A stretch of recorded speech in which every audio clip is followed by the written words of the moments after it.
So for today's workout, you're going to need a golf club, a pillow, access to a chair or seat, not too low. Sounds like a lot. It's not complicated at all. And a slider if you have one. If you don't, we can work around it. And it's just going to be very simple, pretty quick, single leg focused workout. Running through this one time is not going to be overly taxing for you.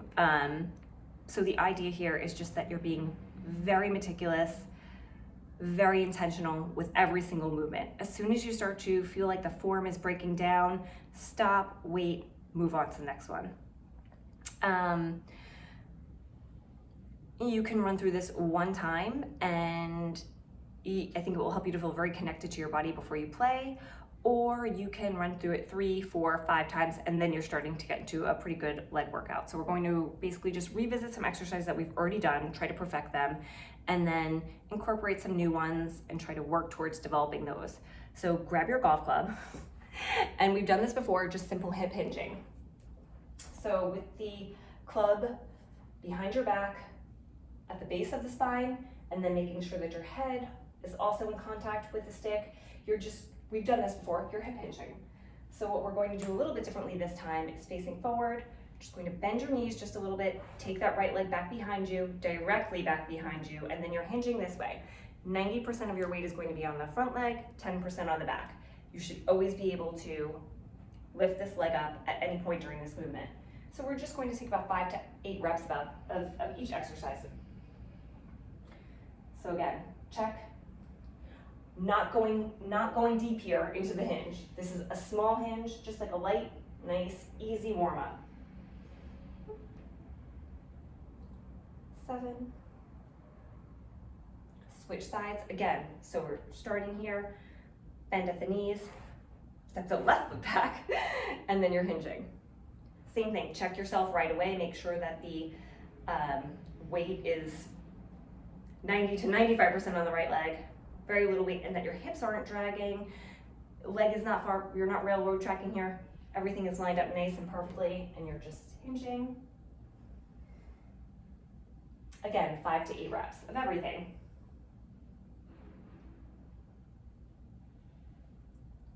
8. Now we're just going to progress this just a little bit. So same position, starting with the knees bend, and you're just with the same intention, taking that leg straight back behind you, not railroad tracking, and you're hinging. You can lift your foot up at the back here, and then coming forward. So if you have the slider, it does make this easier, although it's totally doable without it. 4, again, watching what your hips are doing, making sure that you're not dropping here, everything is staying nice and square. You're deciding where you're taking that foot back to, not going too deep. There's like so much that can go wrong here. 1 more. Good, and then switch, same thing. Starting with the feet, hips with a shoulder width apart, slight bend in the knee, take the left foot back behind you as you hinge.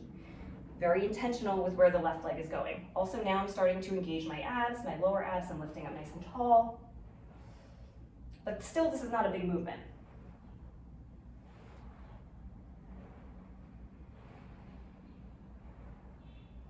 Always, this foot can come off of the ground.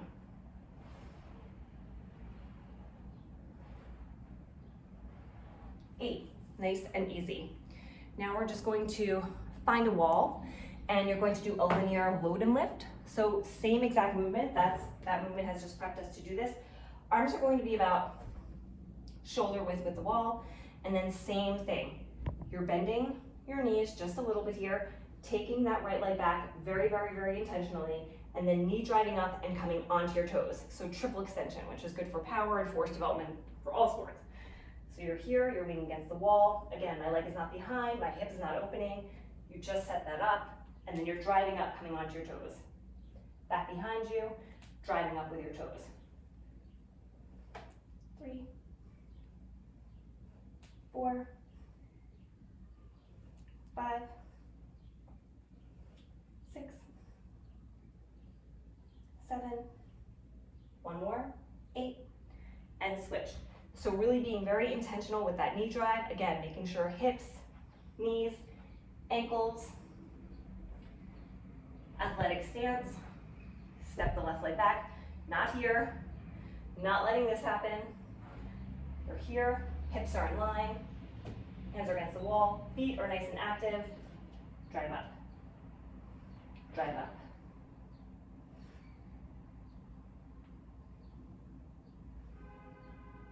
5, 6, 7, 8. Good. Then you're going to grab your pillow and the stick if you need to. Just moving into a split squat variation. So start with the right leg forward. And you're just lunging. So take a couple seconds to arrange this properly. So you're going down to the ground. You're in a lunge position here. We're looking for right angles, and then now we're driving up. So from here, keeping the hips nice and even, tempo split squat. So you're lowering 5, 4, 3, 2. Hold, drive up, right back down. So 4, 3, 2, 1.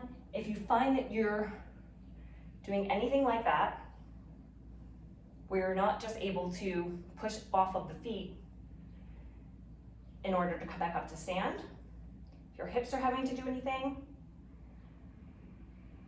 that's where you use the stick. Use that to help you drive up or limit your range of motion. Either way.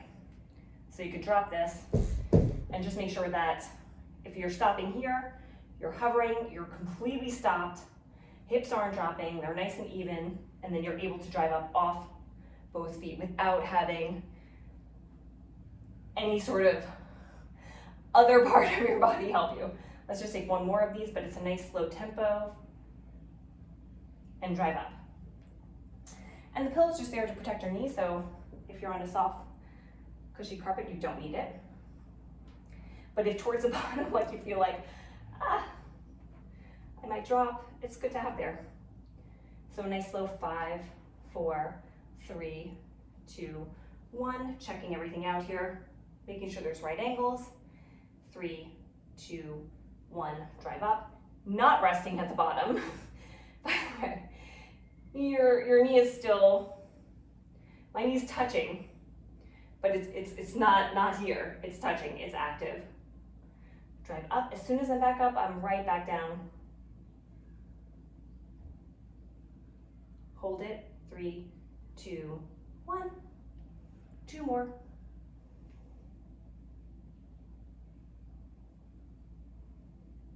Hold it. Quick drive up. 1 more.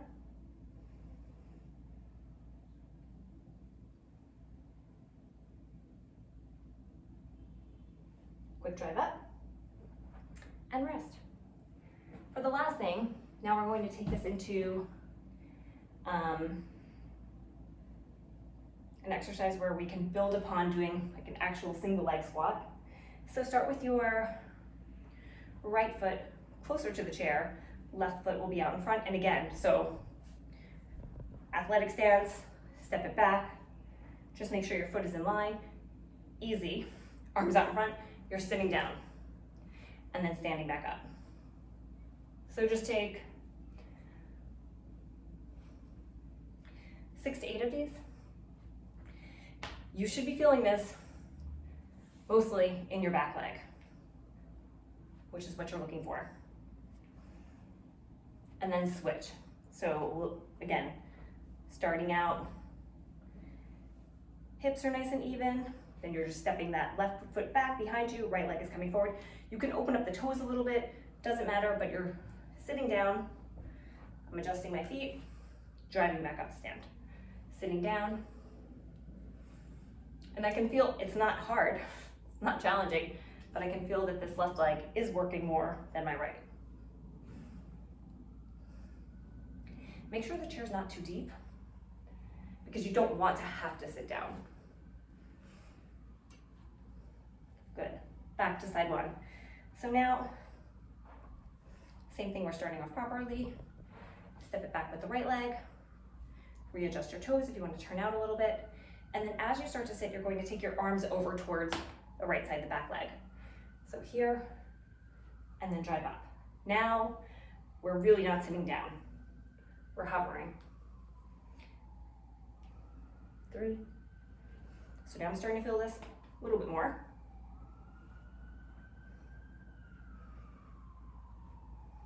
2 more. Light weight on the front leg, but you can use it as needed. 1 more. And switch. Left foot moves back, right foot moves forward. Toes can turn out a little bit. Arms are going towards the back leg, and you're sitting down. Not resting, not sitting, not collapsing at the bottom. Nice slow descend. You're touching, driving up.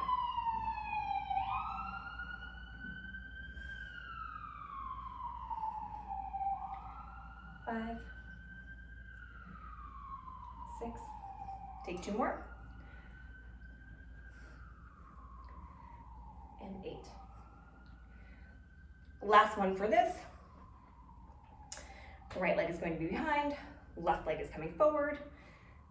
This time you're coming onto your heels. This is where it gets a little bit more complicated. So toes are up, heels are down. I recommend taking a little bit of a bend in that front knee, and then you're just sitting down this way. Now it's a little bit more weight. If you want to, you can also incorporate the arms going towards the back leg.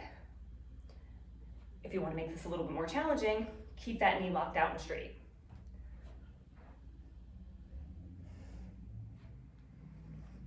One more. And switch. Setting it upright, stepping the left foot back, right foot forward. Knee is not completely locked out. It's a little bit bent on this side. And too close. And then you're just going to sit down. You'll probably notice that one side is significantly stronger than the other.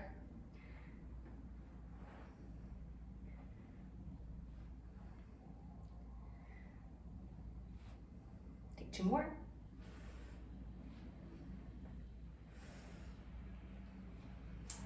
And rest. Last thing, we've done it before, but we're going to do it again because now your feet really nice and warm. Everything's been working in a nice, clear, functional direction against the toe. Hand presses down and we're deadlifting, single leg. So all that work that you did where you're hinging, directing the leg, the knee drive, the split squat, it's all coming together here. So you're just pressing down, going backwards. Don't let it open. Don't do it. Resist the urge. There's nowhere to go here. It's a very small movement. Does not matter. If I do this, I feel nothing. If I do this, which is a much smaller movement, I'm feeling my hamstrings a lot more. Feeling my hips a lot more. Really pressing down also makes it so that your core stays engaged. Don't do it. Keep everything nice and square here. You've spent all this time setting this up. 1 more, and switch. So again, starting with the feet, flexing your foot as much as possible, creating as much tension in the foot as possible, making that connection with the hand. I like to bend this knee a little bit, and then it's a small hinge. But you can feel how everything just works. Everything is doing exactly what it needs to be doing now. 4, 5, 6, 7, 8. Done. Unless you want to run through this 3, 4, 5 times, then that will become a bit of a leg workout. But this would be a great way to prep for a day of golf. Enjoy.